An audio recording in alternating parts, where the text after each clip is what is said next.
Sir मला तुम्हाला विचारायचंय की उद्योग क्षेत्रात यावं असं वाटण्याच्या अगोदर तुमची बॅकग्राऊंड काय होती, तुम्ही काय शिक्षण घेतलं आणि ह्या उद्योगाकडे कसे वळला आहात? अगदी ठरवून अगदी मी आता जेव्हा मागे वळून पाहतो, जेव्हा आपण डॉट कनेक्ट करतो ते कनेक्ट करत असताना असं लक्षात येतं खरंच काय ठरवलेलं होतं किंवा काय होतं असं कुठली गोष्ट नव्हती मॅडम. आम्ही तसं मिडल क्लासच्या घरातनं आलेलो. आम्ही 4 भावंड. मी सगळ्यात मोठा. हे करत असताना काही कळत नव्हतं. जसं आजच्या इंटरनेटच्या युगामध्ये प्रत्येकाला काय संधी आहेत, काय करायला पाहिजे, कसं करायला पाहिजे, ह्या सगळ्या गोष्टींकरता त्यांना पाहिजे तितकं त्यांना खुल्लं भांडार आहे.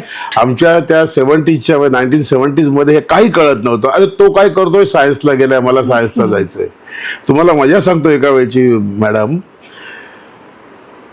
11वीला आम्ही विक्रोळीला मी एका शाळेत होतो. त्यावेळेला म्हणजे 10वी पास आमची SSC पहिली बॅच. नंतर आम्ही 11वीला एका ठिकाणी शाळेत असताना सगळ्यांचं इंट्रोडक्शन चालू असताना एक कॉमर्सची, सायन्सची अशी मुलं सगळी बसली होती.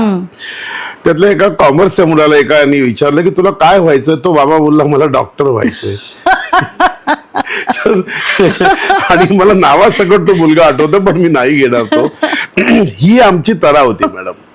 म्हणजे काय करायचं तर खूप मोठं काय आहे, परंतु त्याकरता काय करायला हवंय काय नाही काही कशातलं आम्हाला काही माहित नव्हतं. पण ह्या ज्या गोष्टी ज्या चालत राहिल्या हळूहळू हे करत असताना ग्रॅज्युएशन करायच्या वेळेपर्यंत मग लक्षात आलं की आता आपल्याला काहीतरी केलं पाहिजे तर नोकरी शोधायची.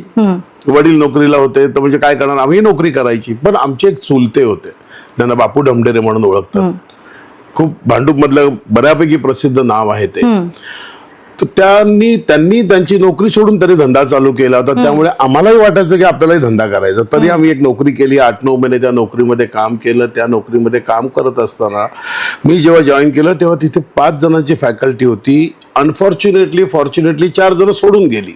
मी एकटाच राहिलो. पण मी इतक्या चांगल्या प्रकारे ते हँडल करत होतो. पण तिथे स्ट्राईक झाल्यानंतर कंपनीने असं ठरवलं की तो अख्खं त्यांची प्लॅन गुजरातला न्यायचा. ही गोष्ट आहे 1982ची. आता 1982 मध्ये गुजरातला बडोद्याला जायचं हे जीवावर आलं. ते जसं परदेशातच गेल्यासारखं वाटायला लागलं आम्हाला.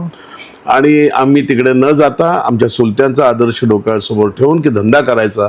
पण त्या कंपनीत काम करत असताना माझ्या डोक्यात चाललं होतं की आता एक इंजिनिअरिंग वर्कशॉप करायचं. का तर मी त्याच रिलेटेड कामात होतो.